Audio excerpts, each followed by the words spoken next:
So the next speaker is Heinan Landa, and he's going to talk about Are Your Dreams Dead? So is there a takeaway you want the audience to get from this talk?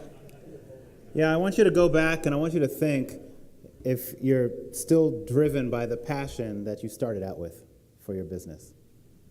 Today, I want to ask you, this evening, I want to ask you whether you are still connected to that passion that was so strong that it literally compelled you to start your own organization or to take the helm of an organization. That's pretty strong, and I'm happy to report that I am. I bounce out of bed every morning, and I go to work, and I love it very much. And the reason is that I was able to take my passion, and my passion is to, and this sounds a little corny, and it sounds a little idealistic, but my passion is to help humanity. I said, what I want to do is I want my course through life to have some sort of a positive impact, okay, as big as I can. So what I did is I took my computer skills, my computer technical expertise, and my business learning from Wharton, and I smushed them together and created an IT services firm where we can help other companies fulfill their missions. And I was able to create an environment where that my team and my people, we go to work every day and we're loving it, and we're service-oriented, and we help, and we're good. And that wasn't always the case. So let me take you back about 10 years. About 10 years ago, if I have passion and energy now, I didn't have it back then. It was depleted. I was dragging myself out of bed. I was barely getting to work every day. I didn't know what I wanted to do. And the reason is that a few years prior, I had taken on a partner. And this partner was a good man. He was well-intentioned. He shared some of my passion, but he was not a good leader. And instead of amplifying my passion, he damped it down.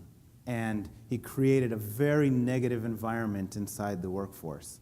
And it was difficult. It was difficult. You had people who were upset, who were, broken, for lack of a better word. And so, you ask yourself, what does that look like? What are the effects of that?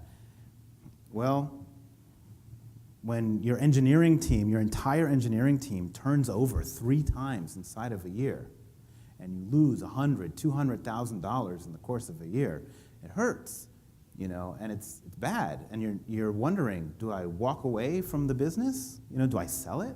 What do I do?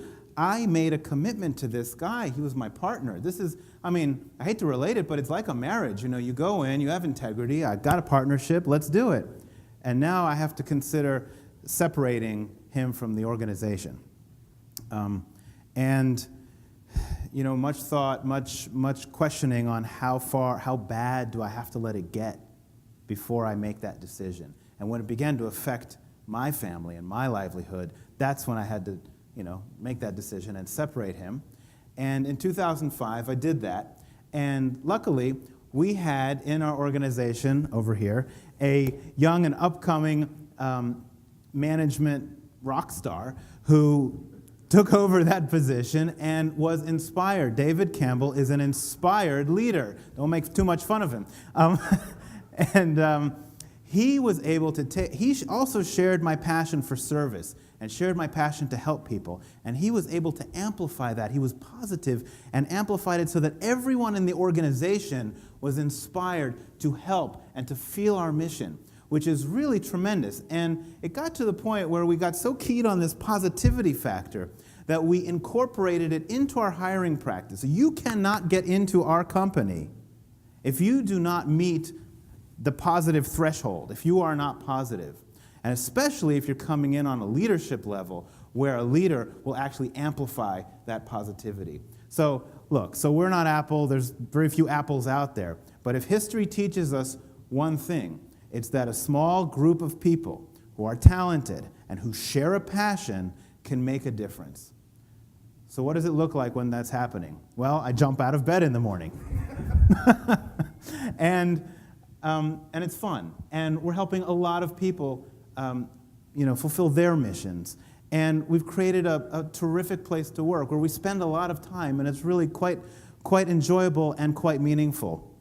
So I ask you today to take a look and see if you're still connected with that passion. Do you like going to work? Are you surrounded by the people who share your passion and make your life and your work life meaningful? If you do, I promise you it will profit. And if you don't, it won't. Thank you.